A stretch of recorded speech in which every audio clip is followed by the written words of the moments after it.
भगवान कहने से हम जो कुछ भी श्रेष्ठ और चरम तत्वों की धारणा कर सकते हैं उन्हें हम अवतार में ही मूर्त स्वरूप में देख पाते हैं और ठीक तरह से समझ पाते हैं। बच्चे भगवान होता है ये जानते हैं मगर वो देख नहीं पाते, और भगवान के बारे में उनको घर में बताया जाता है, उनके लीलाएं बताई जाती हैं, भगवान ये कर सकते हैं, भगवान वो कर सकते हैं, सब बताया जाता है।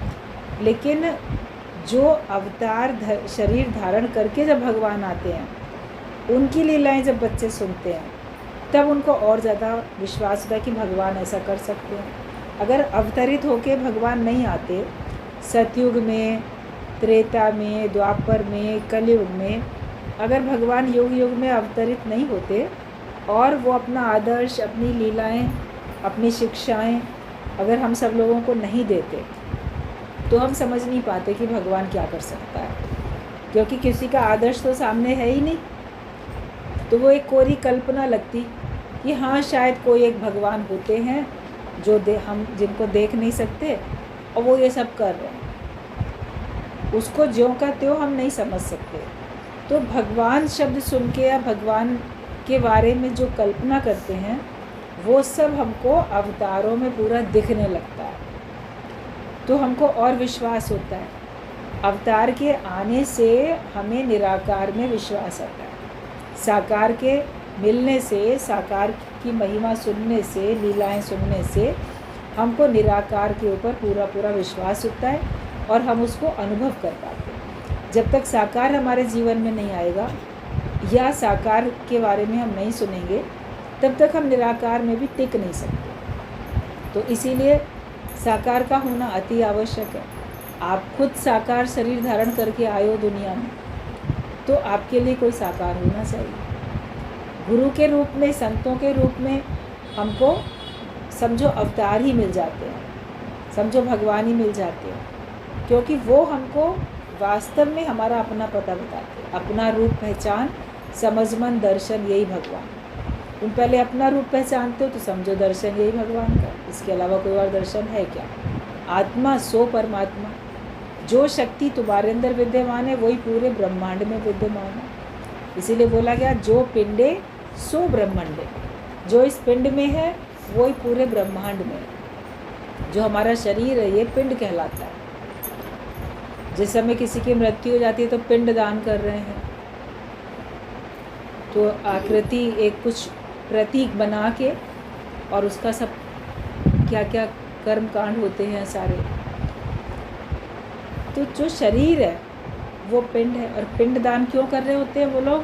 कि ताकि अच्छे से रीति रिवाज से किया जाए, किस किस चीज़ के बनाए जाते हैं, और फिर एक वो अच्छा सा और बहुत सुंदर बिल्कुल सफ़ेद खोए का उसका, या बर्फ़ी ले लेंगे, मावा कुछ ले लेंगे, उसका बनाते हैं, बड़े अच्छे से करते हैं। तो इस किस लिए करते हैं? कि ताकि इसको जो अगला पिंड मिले बड़ा अच्छा मिले, बहुत सुंदर मिले। कि हमने ये शरीर तो पिंड था, ये तो इसका तो जला दिया, इसको तो अंतिम संस्कार कर दिया,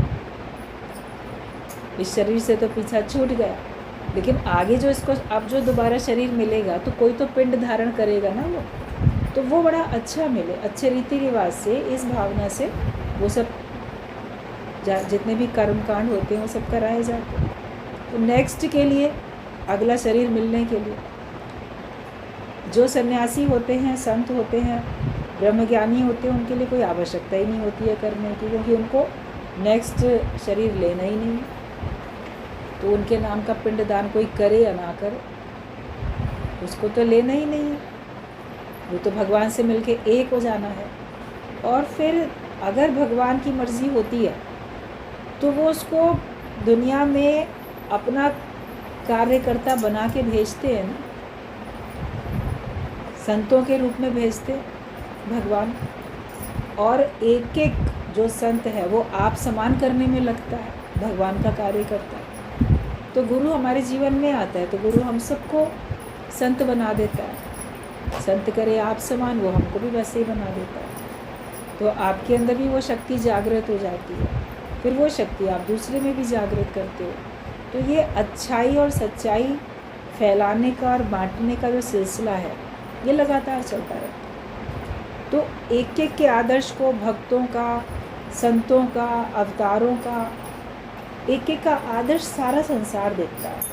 आप लोग भी अगर अपने को मान लो भक्त मानते हो, सत्संगी मानते हो, या पूर्ण ब्रह्मज्ञानी अभी नहीं भी मानते हो, आप साधारण जिज्ञासु भी मानते हो, या केवल आपने सत्संग में आना शुरू किया, आप अभी सत्संगी ही कहलाए हो, तो आपका भी आदर्श सारा संसार देखता है और उससे प्रेरणा लेता है, उससे सीखता है।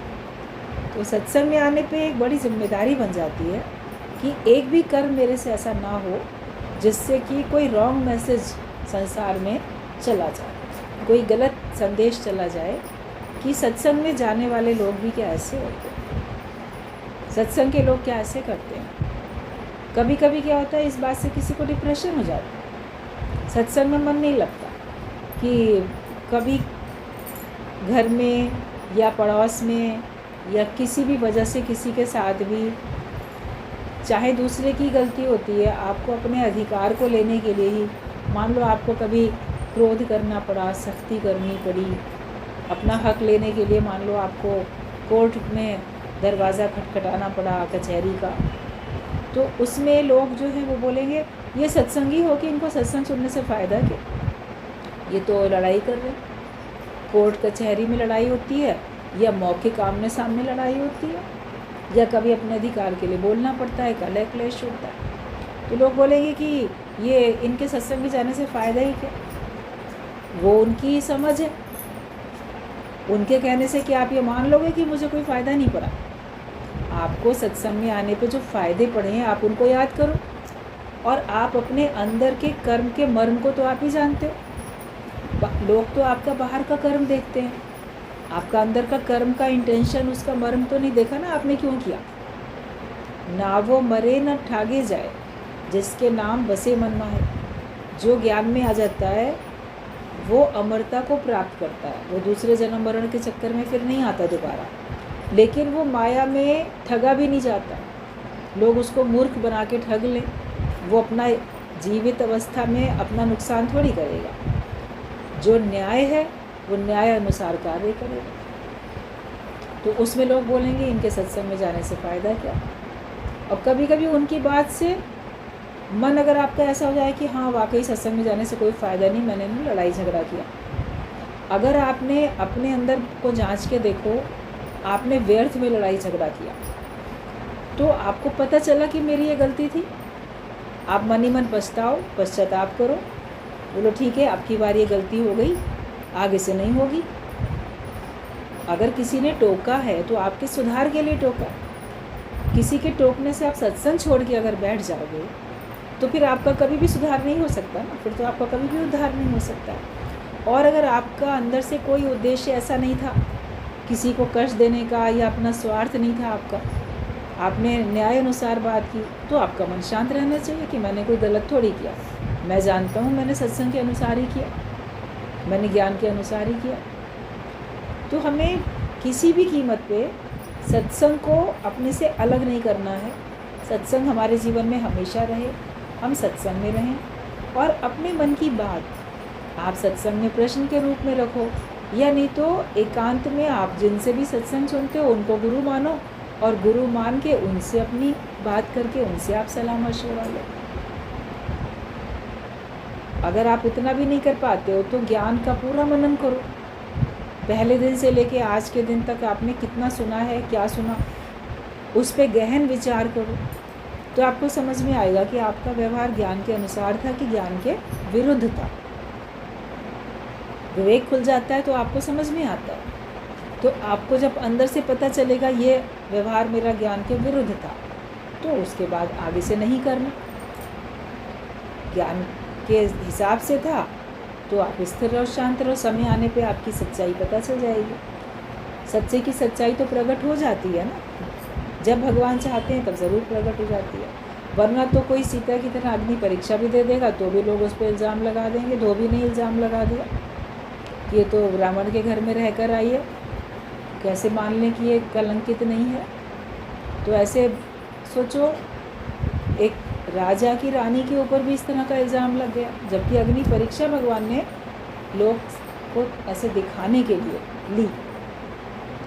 तो उसके बावजूद भी तो आप कितनी अपनी सच्चाई बताओगे दुनिया को, वो मानेंगे ही नहीं। आप अग्नि परीक्षा दे दो तो भी नहीं मानेंगे। आप अपने अंदर में शांत और स्थिर होकर बैठो, तो फिर आप देखोगे कि आप ज्ञान में उन्नति करते जा रहे हो। तो जो आदर्श हैं अवतारों के, भक्तों के, संतों के, ब्रह्मज्ञानियों के, वो और लोगों को शिक्षा देते हैं और आप भी अपने अनुभव से सीखते चले जाते हो। इसलिए साकार का होना आवश्यक है। अकेला साकार, अकेला निराकार, दोनों अलग अलग रह के कोई कार्य नहीं हो सकता। तभी तो निराकार को साकार होने की आवश्यकता पड़ी। एक ही निराकार है तो कोई बात नहीं है, मगर उसको एक से अनेक होने की आवश्यकता क्यों पड़ी? उसने क्यों चाहा कि मैं एक से अनेक हो जाऊँ? क्योंकि वो अपने से ही विस्तृत होके कुछ कार्य करना चाहता था, कुछ लीला करना चाहता था, कोई मनोरंजन या खेल, या अपने से ही प्यार, या अपने से ही ये सारा व्यवहार। अकेले में बिल्कुल अकेला क्या करेगा? उसको अपने मन के मनोरंजन के लिए कुछ करना पड़ता, कोई गेम खेलना पड़ता। तो ये सब भगवान का खेल चल रहा है। वो एक से अनेक हो गया और अनेक हो के उसने सबको अलग अलग प्रकार की सत्ता, शक्ति, समझ, बुद्धि सब दे दी। सबका स्वभाव सबका अलग अलग हो गया। मनुष्य को भी अधिकार दे दिया। माया जो होती है वो भुला देती है, उसने भुला दिया हमको। संत फिर हमको याद दिलाते हैं। भगवान ने अगर माया दी, भगवान ने अगर आपको भुलावे में रखा, तो भगवान ने सत्संग और संत भी तो दिए, गुरु भी तो दिया, जो कि आपको याद दिलाता है। तो आप याद करके वापस उसमें समा जाओ। जहाँ से उत्पन्न हुए वहीं से समा जाओ। समुद्र से ही लहरें उत्पन्न होती हैं और समुद्र में ही समा जाती हैं। कभी समुद्र किनारे खड़े होकर देखो, उसी में से तो लहर उठ के आई, कितनी ऊंची लहर। कभी कभी बड़ी ऊंची ऊंची लहरें दिखती हैं, किनारे तक आते आते बहुत दूर तक किनारे तक आती हैं, उसके बाद वापस लीन हो जाती हैं उसी में। तो पांच तत्व को तन रचो, जान्यो चतुर सुजान। और जब पांच तत्वों का शरीर है, उसको कोई चतुर सुजान समझ पाता है। जिसमें से उपजे हैं उसी में ही समा जाते हैं। जहते उपजे नानका लीन ताहे में जान। कि जहाँ से, गुरु नानक देव बोलते हैं, जहाँ से उत्पन्न हुआ है उसी में लीन समझो। जहते उपजे नानका लीन ताहे में जान। कि पांच तत्व से तो शरीर बन गया और भगवान ने बड़ा बुद्धिमानी का, होशियारी का काम किया। आपने भी अपने को बड़ा समझ लिया कि मैं कुछ हूँ। मगर असली समझदारी तो ये है कि जहाँ से आप उत्पन्न हुए हो आप वहीं समा भी जाओ, और वहीं पे हम समा जाएं तो हमारी सार्थकता है। हम बीच में ही भटक गए, आखिरकार तो मंजिल वही है। आखिरकार तो हमको जाना पड़ेगा, अपने घर में तो जाना ही पड़ेगा। आप अपने घर से भटक जाते हो, रात यहाँ बिताई, फिर उधर गए भटकते रहते हो, लेकिन आखिरकार तो हमको सब्र, संतोष अपने घर में पहुँच के ही मिलता है। भटकना ख़त्म हो जाता है, स्थिरता आ जाए, चलो अपने घर में पहुँच गए। रास्ता लंबा था, भटक गए थे, भूल गए थे, तो हम जो है अब समझ गए हैं।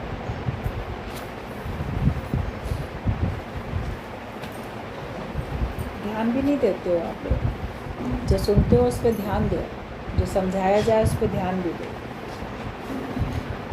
तो जो कुछ भगवान कहने से हम जो कुछ भी समझते हैं और जो कुछ भी हम धारण करते हैं, तो उन्हें हम अवतार में ही मूर्त स्वरूप में देख पाते हैं और ठीक तरह से समझ पाते हैं। हमें अवतारों में ही वो दिखता है और फिर हम ठीक तरह से उसको समझ भी पाते हैं। वे समस्त ईश्वरीय गुणों के मूर्त विग्रह हैं। जो भी अवतार हैं, ब्रह्मज्ञानी हैं, वो सब जैसे भगवान के मूर्त स्वरूप हैं। जैसे एक होता है अमूर्त, निराकार, और मूर्तियाँ बनी होती हैं ना भगवान की मंदिरों में, तो आप सबके शरीर भी तो मूर्तियाँ ही हैं ना, बने हुए हैं, उसी तरह से तो बने हुए हैं। जैसे कि स्थूल, साकार, तो जो हमको अवतार दिखते हैं, संत दिखते हैं, वो उस निराकार का ही मूर्त स्वरूप है। चलती फिरती मूर्तियाँ हैं। अवतारों को, संतों को तो चलता फिरता तीर्थ भी कहा जाता है। फिर तीर्थ स्थान में आप जाओगे खुद, तब वहाँ पे मंदिर में जाना, स्नान करना, नदियाँ हैं तो वहाँ पे आपको लगेगा कि हम पहुँच गए, हमने बहुत अच्छा कार्य किया, हमको उसका पुण्य फल मिलेगा। तीर्थ स्थान में जाके आप जो भी करते हो उसका कई गुना फल मिलता है, शास्त्रों में ऐसा लिखा है। तो वहाँ जाके अगर आप अच्छा कर्म करते हो, सत्कर्म, तो उसका भी कई गुना फल है। लेकिन अगर तीर्थ में जाके कोई पाप कर्म, बदकर्म करते हो तो उसका भी कई गुना फल है। जो साधारण स्थान में अगर आपने वो पाप किया तो आपको कम फल मिलेगा, लेकिन तीर्थों में जाके अगर आपने पाप किए, बदकर्म किए, तो उसका कई गुना बुरा फल भी है। तो ये बता दिया गया है। तो संत हमारे लिए चलते फिरते तीर्थ हैं कि हम नहीं जा सकते वहाँ, वो हमारे पास आते हैं, वो चलते फिरते हमारे जीवन में आ जाते हैं। खुदा माना खुदा, वो खुद हमारे जीवन में आ जाते हैं। और जब संत हमारे जीवन में आते हैं, ज्ञान देते हैं वो हमको, और फिर आप ये देखो कि उसके बाद आप जो अच्छे काम करते हो उसका कई गुना फल आपको मिलता है। लेकिन ज्ञान सुनने के बाद, सत्संगी होने के बाद, संत हमारे जीवन में आ चुके हैं, उसके बाद अगर आप बदकर्म करते हो तो उसका भी बहुत कई गुना फल मिलेगा। ये भी सावधानी हमको रखनी है। कहते हैं पढ़िया होवे गुनहगार। अगर आप ज्ञान की पढ़ाई पढ़ चुके हैं उसके बाद गलत काम करोगे तो आप ज़्यादा गुनहगार हो। जो कानून तोड़ते हैं साधारण लोग, उनको कम पनिशमेंट है, लेकिन वकील होके कोई अगर कानून तोड़ता है उसको अधिक पनिशमेंट होती है, क्योंकि वो तो सब कानून नियम जानता था पूरे, तो भी उसने उसको तोड़ा, तो इसके लिए उसको अधिक दंड है। अब जब आप ज्ञानवान बन गए हो, फिर अगर आप बदकर्म करोगे तो फिर उसका भी कई गुना फल मिलेगा। तो सावधानी रखनी चाहिए। गुरुजी ये बड़ा अच्छा एग्जाम्पल देते थे कि कोई साधारण परिवार की लड़की होती है, गांव की कम पढ़े लिखे परिवार की अल्लड़ लड़की होती है, तो वो कैसे भी उठती बैठती चलती फिरती पूरे गांव में घूमती फिरती कुछ भी करेगी। लेकिन जब उसकी शादी किसी बहुत बड़े संपन्न परिवार में, कोई जमींदारों का कोई परिवार है, किसी अच्छे नामी गिरामी प्रतिष्ठित परिवार में अगर उस लड़की की शादी हो जाती है तो उसको फिर अपने परिवार की मर्यादा के अनुसार तो उठना बैठना पड़ता है। उसी हिसाब से शालीनता से घर से बाहर निकलेगी, उसी तरह पहन ओढ़ के निकलेगी, बातचीत भी उसी तरह करेगी। अब वो अल्हड़पना पहले वाला नहीं दिखा सकती है, क्योंकि अब उसका रिश्ता नाता एक बड़े परिवार से जुड़ रहा है, और उस परिवार की जो मर्यादाएं हैं, उस परिवार की जो भी रीति रिवाज हैं, जो भी मान्यताएं हैं, वो उसको फॉलो करनी पड़ती हैं। वरना फिर लोग बोलेंगे अरे फलाने की बहू ना ऐसे चल रही थी, फलाने की बहू ऐसा कर रही थी, तो उसके तो कारण से नाम बदनाम हो जाएगा। तो उसको इस बात की सावधानी रखनी पड़ती है। तो गुरुजी बोलते थे जैसे एक बहू बन जाती है लड़की, उसको उस परिवार की मान सम्मान की सावधानी के लिए और उसके हिसाब से चलना पड़ता है। तो हम भी जब सत्संग से जुड़ जाते हैं तो हमको सत्संग की मान मर्यादा के हिसाब से रहना पड़ता है। फिर अगर हम अज्ञानियों की तरीके से चलेंगे तो फिर सत्संग का नाम खराब होगा। तो अज्ञानियों की तरह से हम क्यों व्यवहार करें? हम व्यवहार करें तो ज्ञान के हिसाब से करें। और सबसे अच्छा होता है कि आप कुछ भी करने से पहले पूछो ना। आप कर्म कर लेते हो, उसके बाद पूछते हो हमने ये कर लिया, ये ठीक था कि नहीं ठीक था, आप करें कि अब क्या करें। अच्छा रिज़ल्ट मिल जाएगा तो नहीं बताओगे, बुरा रिज़ल्ट मिलेगा तो बताओगे। आप जो भी आपस में व्यवहार करते हो, अपने परिवार में, घर कुटुंब में या किसी के साथ, उस जो भी व्यवहार किया उससे अगर आपको अच्छा रिज़ल्ट मिला तो आप बताते भी नहीं। लेकिन अगर उसमें कोई खराबी हो जाती है तो आप ज़रूर गुरु को बताने चले आते, देखो ऐसे ऐसे हुआ तो ये हो गया। ठीक है, आप बताना चाहिए, बता दिया, लेकिन अच्छा रिज़ल्ट मिलता है तो भी तो बताओ ना। केवल बुरे ही रिज़ल्ट को बताओ। बुरे रिज़ल्ट में तो क्या होता है, मन खाता है अपना, कहते हैं किसी से कह के हल्के हो जाएं। और अच्छा रिज़ल्ट मिला, खुशी मिली, प्रसन्नता मिली, तो आराम से उसी को खुद मौज मस्ती में रहते हैं। अच्छा बुरा सभी तो बताओ ना। और गुरु का तो ये कहना होता है कि कर्म करने से पहले बताओ, तो आपसे गलती होगी नहीं, गलत काम होगा ही नहीं। अब बाद में क्यों बताते हो? एक्सीडेंट होने के बाद ब्रेक लगाओगे तो कोई मतलब है क्या? पहले ही ब्रेक लगाओगे तब एक्सीडेंट नहीं होगा। तो इसलिए पहले ही सुजाग सावधान होकर काम करो। और व्यवहारिकता को अब अपने जीवन में से स्थान देना बंद कर दो। बहुत कर लिया, लोग का रीत व्यवहार बहुत कर लिया। जितना हो सके केवल ज्ञान की चर्चा, ज्ञान की बात हो, किसी को ज्ञान का उपदेश करो, दूसरे सलाहें मशवराएं देने सब बंद करो। अपने को असंसारी बनाते जाओ। भगवान कृष्ण ने बोला है भगवत गीता में कि तुम अपने को असंसारी बनाओ। संसार वाला बन के सांसारिक बातें करते भी हो और दूसरों से सांसारिक कार्य कराते भी हो, सांसारिक सलाह देते भी हो, खुद भी संसार के हिसाब से चलते हो, तो उसमें तो खराबियाँ कहीं ना कहीं आएंगी ही आएंगी। बचना अगर चाहते हो तो पहले से बात करो। और अगर मान लो पहले से बात आप नहीं कर पाते किसी भी कारण से, कि गुरु को कैसे बताएं, नहीं समय है, ये छोटी छोटी बातें हैं, ये क्या बतानी, ठीक है आप मत बात करो, लेकिन विचार करो, सोच विचार करो कि इस जगह पे जो परिस्थिति है इसमें मैं ये बोलना चाहता हूँ या मैं ये कर्म करना चाहता हूँ, अगर मेरी जगह पे मेरा गुरु हो तो क्या वो ये कर्म करेगा, क्या वो ऐसा बोलेगा।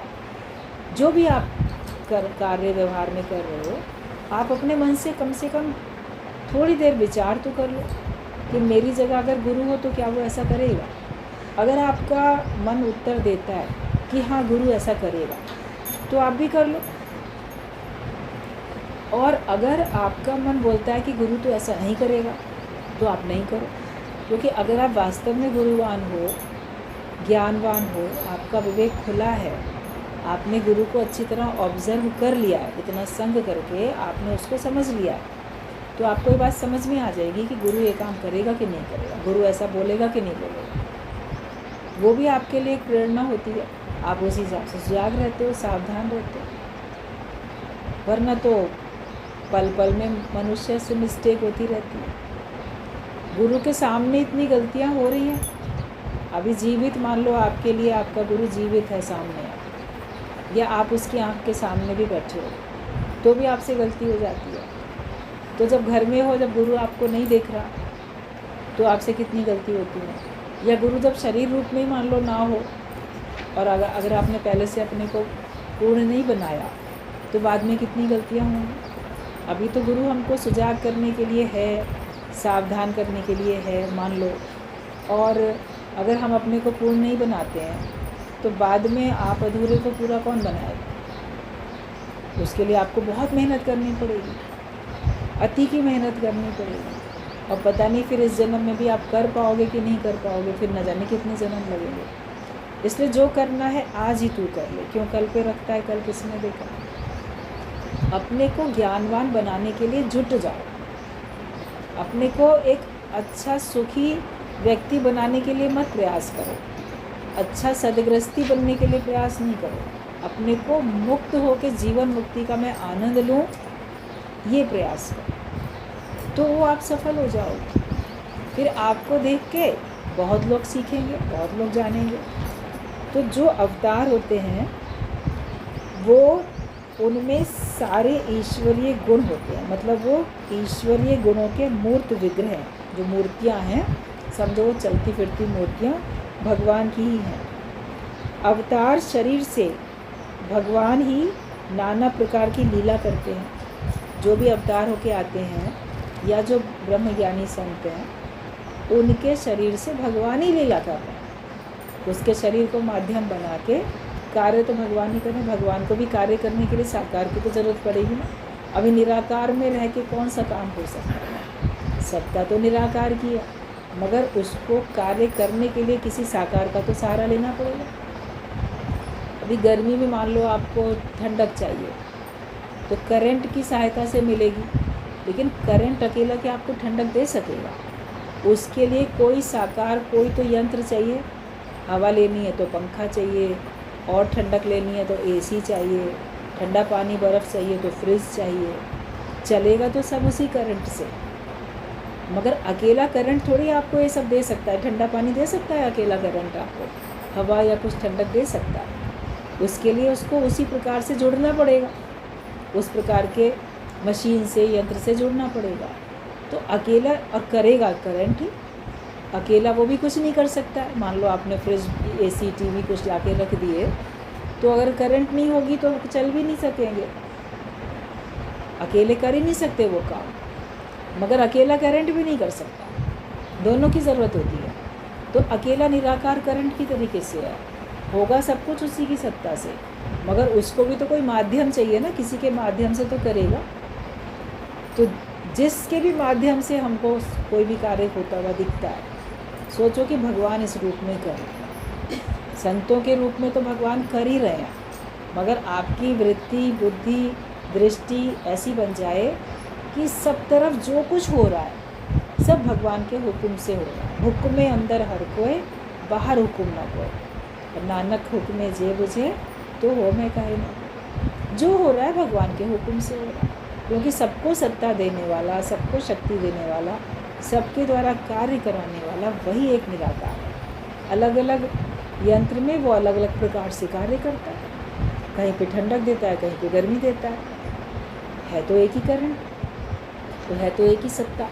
84 लाख योनियों में सब में अलग अलग प्रकार से वह सत्ता कार्य करती है, और जड़ चीज़ों में भी वो सत्ता अलग प्रकार से कार्य करती है, मगर है तो वही सत्ता, वही केवल काम करता है। ये हमको समझ लेना है कि अवतार शरीर से भगवान ही नाना प्रकार की लीला करते हैं, पर जगत के विशेष कार्य की सिद्धि के लिए वे अल्पसंख्यक शुद्ध चित्त भक्त और अंतरंग पार्षदों के निकट ही निज स्वरूप को प्रकाशित करते हैं और ठीक आदमी के समान ही व्यवहार करते हैं। इसलिए साधारण लोग उन्हें पहचान नहीं सकते, यहाँ तक कि वे उनकी अवज्ञा भी करते हैं।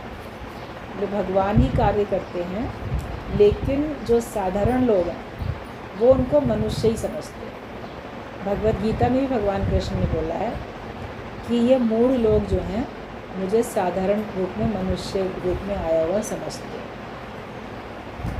तो अगर हम संतों को, अवतारों को, अरे राम भी तो मनुष्य ही थे ना, कृष्ण भी तो मनुष्य ही थे, नानक भी तो मनुष्य ही थे, क्राइस्ट भी तो मनुष्य ही थे, या जो ब्रह्म ज्ञानी हैं, संत हैं, गुरु हैं, ये भी तो इंसान ही है ना हमारी तरह। तो ये मूढ़ बुद्धि है जो हम उनको साधारण मनुष्य करके देखते हैं। वास्तव में उनके द्वारा परमात्मा ही कार्य कराता है, हमें उनमें भगवान ही देखना चाहिए। जब गुरु हमारे अंदर भगवान देख लेता है तो हम उसके अंदर क्यों नहीं देख सकते? वो तो हमको जड़ चेतन कण कण में सब में भगवान देखना सिखाते हैं।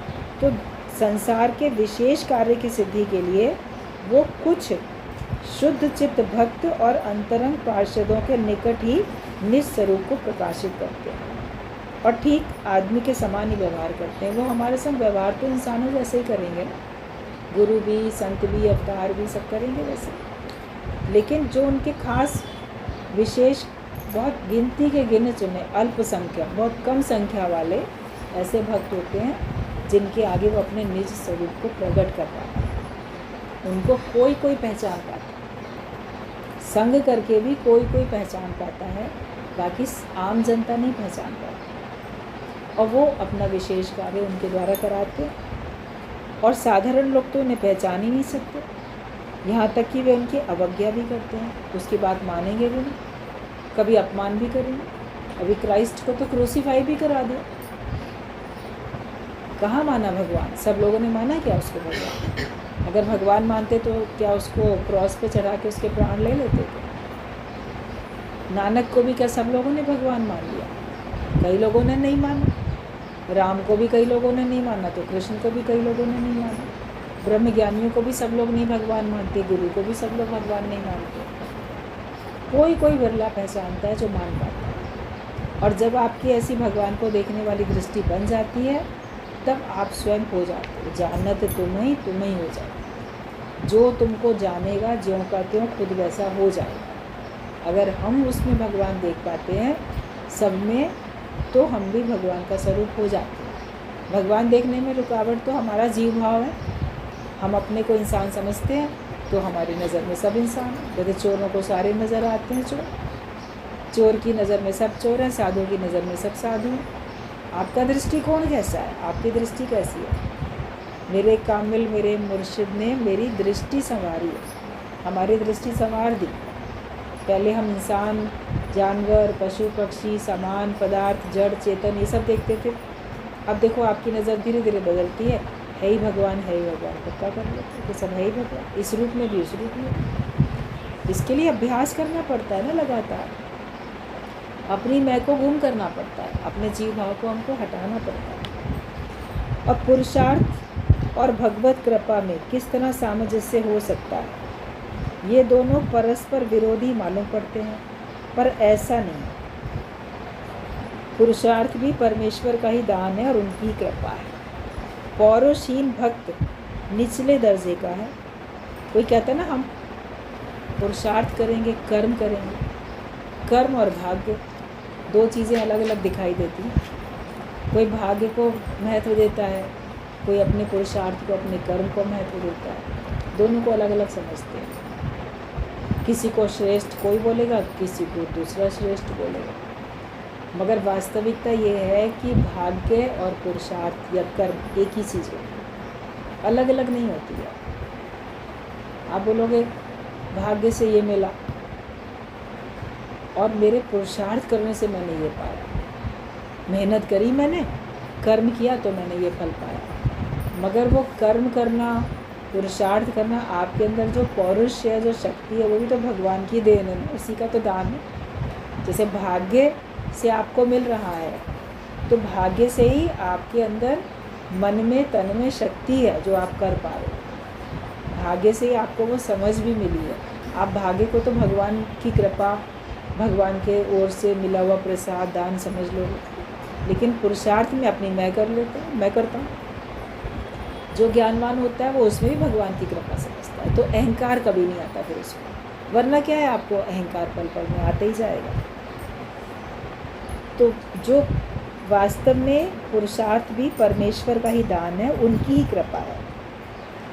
पौरुषहीन भक्त निचले दर्जे का है, जिसके अंदर में पौरुष नहीं है, शक्ति नहीं है कार्य करने की, जो नहीं करता ऐसे ही बैठता है, तो वो तो भक्त तो है, मगर वो लो लेवल का, निचले दर्जे का भक्त है। देखो महावीर, अर्जुन, प्रहलाद कैसे वीर भक्त थे। हनुमान समुद्र पार करने में भी डरे नहीं, जय श्री राम कहकर एक छलांग में ही वो पार कर गए। प्रहलाद बार बार मृत्यु के सन्मुख होकर भी तिल मात्र विचलित नहीं हुए, तन्मय होकर विष्णु की शरण लिए रहे। इसीलिए उन्होंने भी आविर्भूत होकर उनकी रक्षा की, कि भगवान ने भी उनकी रक्षा की। तो पुरुषार्थ तो किया ना, पौरुष तो रखा, अपने अंदर शक्ति तो रखी। हनुमान भी जय श्री राम कह के इतना बड़ा समुद्र लांघ गए। उन्होंने फिर ये अहंकार नहीं किया कि मैंने किया, बोले बस आप ही के नाम के सहारे ही किया, आप ही ने कराया। और प्रहलाद तो छोटा बच्चा था, कितनी बार उसको मृत्यु दी गई, डर जाता, भगवान का नाम लेना छोड़ सकता था, लेकिन बार बार मृत्यु को सामने देखकर भी वो भगवान की शरण में रहा, तो भगवान ने बचाया भी उसको। जो उनके सहारे हैं वो आके बचाते हैं, जो भगवान के सहारे बैठे रहते हैं तो भगवान उनको आके बचाते हैं। हम भगवान का सहारा लेके बैठेंगे तो हमारी रक्षा क्यों नहीं होगी? भगवान तो पल पल में हमारी खबर करते हैं। जब वो जो नास्तिक लोग हैं, पापी लोग हैं, उनका भी ख्याल करते हैं। चोरी करने वाले, गलत काम करने वाले, जेल में बंद लोगों को भी भगवान खाना पहुंचा रहा है। वहाँ भी रहना, रोटी कपड़ा और मकान तो वहाँ भी मिल रहा है। जेल में रोटी भी मिलती है, कपड़ा भी मिल जाता है जेल का पहनने के लिए। तो जितने साल आप जेल में रहोगे, आपके जो अपने पहने हुए कपड़े थे वो थोड़ी ना चलेंगे। आपको तो जेल का उनके ड्रेस होती है कैदियों की, नंबर पड़ा होता है, वो मिल जाती है। वो कपड़े पुराने फटेंगे तो फिर दूसरे मिलेंगे। जेल में रहने वालों को बंद जो होते हैं वो टेलर से थोड़ी ना सिलाने जाते हैं कपड़े। आप लोग जाते हो सिलाने के लिए बार बार, वो थोड़ी जाते हैं। तो उनके रोटी खाने की, कपड़ा पहनने का और रहने को तो है ही, जेल की कोठरी है ही रहने को। तो जब पापियों के लिए भी वो व्यवस्था भगवान ने बना रखी है, तो अगर आप भगवान की भक्ति करने वाले हो तो क्या आपको नहीं मिलेगी? आपको रोटी कपड़े मकान के लिए क्या चिंता करनी पड़ेगी? हमें चिंता करने की ज़रूरत नहीं है, हमारे लिए भगवान सोच रहा है। अगर हम उनके सहारे पे, प्रहलाद भगवान के सहारे था तो भगवान ने आके बचाया उसको। हनुमान भगवान के सहारे पे था तो भगवान ने उसकी मदद की, पार लग गया वो, वरना डूब जाता समुद्र में। तो हम अगर उसके सहारे रहेंगे तो हम बचेंगे। तो उनकी रक्षा भी भगवान ही करते हैं। और अर्जुन का वीरत्व सर्वविदित है। अर्जुन को भी युद्ध से जिताया तो भगवान ने, वीर तो वो था, लेकिन उसने भगवान की शरण ली। तो उनकी सेना कम भी थी, वो लोग संख्या में कम थे, उसके बावजूद भी तो वो जीत गया ना। भगवान की शरण ली तो भगवान ने उसको जिता दिया। आपके साथ में भगवान है तो आपको कोई हरा नहीं सकता। ना मन हरा सकता है, ना माया हरा सकती है, ना संसार हरा सकता है। आपको कोई नहीं हरा सकता। जिसका साथी है भगवान, उसको क्या करेगा आंधी और तूफान, कुछ उसकी कोई बिगाड़ कर ही नहीं सकता। ये पूरा विश्वास रखो। बोलते साथी बना लो, साथी बना लो भगवान को। जब भगवान को सच्चा साथी बना लोगे, आपका कुछ बिगड़ने वाला ही नहीं, कुछ ना बिगड़ेगा तेरा सतगुरु शरण आने के बाद। और हर खुशी मिल जाएगी कदमों में झुक जाने के बाद। हर खुशी मिल जाएगी, जो खुशी आप चाहते हो भगवान की शरण में जाने से सब मिलती है। तो अर्जुन को भी कैसे भगवान ने बचा लिया। तो ये वीर जो है, वीर तत्व जो हमारे अंदर है, वही तो भगवान की कृपा से मिलता है। पुरुषार्थ करते हो वही भगवान की कृपा से है। आपके घट में बैठ के भगवान ही कार्य करते हैं। अपने को मिटा दो, एक म्यान में दो तलवार नहीं रह सकती, या तुम रहोगे या भगवान रहेंगे।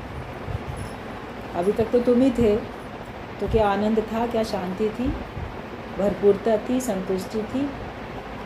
अब अपने को हटा दो, जिससे हमको सुख नहीं मिलता था, वो चीज़ रखी क्यों, देह अध्यास अपनी मैं रखी क्यों। उसको हटा के, उस तलवार को हटा के आप भगवान को रख दो। भगवान को जब रख दोगे, अपने जीवन में स्थान दे दोगे, तो आप देखोगे जो कुछ आप चाहते थे सब आपको मिलने लग जाएगा। तो ये सब एग्जाम्पल्स हैं। पुराण में और भी कितने दृष्टांत हैं, बहुत सारे ऐसे हैं। आप जब वेद पुराण पढ़ोगे तो बहुत सारे ऐसे होते हैं एग्जाम्पल, जिनसे पता चलता है कि भगवान ने अपने भक्तों की कैसे संभाल की। अभी आप लोग अगर याद करने बैठोगे ना, तो आप सबको कोई ना कोई भगवान के भक्त का कैसे बचाव हुआ वो याद आ जाएगा। उदाहरण, वो प्रसंग आपको याद आ जाएगा। याद आ जाए तो उसको अपने पास नोट कर लो कि हाँ, फलाने की रक्षा भगवान ने की थी तो मेरी भी करेगा, फलाने का ये मदद की थी तो मेरी भी होगी। जो भी आपको याद आ जाए। आज सुना है तो आप पहले अपने अंदर में देखो। पढ़ने के लिए तो बहुत कुछ पढ़ लिया, सुनने के लिए बहुत कुछ सुन लिया, मगर जो आपको अंदर से एकदम ध्यान आया कि कैसे भगवान ने किस भक्त की संभाल की, तो उस जगह पर अपने को भी रखो। उस भक्त ने जैसी भक्ति की थी, क्या मैं भी वैसी भक्ति करता हूँ? अगर मैं भी वैसी भक्ति करता हूँ तो भगवान मेरे को क्यों भुला देंगे? भगवान तो अपने भक्त की तलाश में रहते हैं कि कोई तो सच्चा भक्त हो जो मुझे चाहे, वरना मेरी माया को तो सभी चाहते हैं, लेकिन भगवान को चाहने वाले कोई विरले भक्त होते हैं। भगवान की शरण में जाने वाले कोई विरले भक्त होते हैं। तो हम ऐसे देखें कि पुराण में और कितने भी एग्जाम्पल हों, लेकिन जो हम अपना एग्जाम्पल खुद बन जाए, औरों को याद रखें और हम अपना एग्जाम्पल खुद बन जाए। अपने अंदर समझो शक्ति भगवान की, वही कार्य करती है, तो आपका अहंकार खत्म होगा और आप परमात्मा के निकट होते चले जाएंगे। क्या समझ में आ रहा है?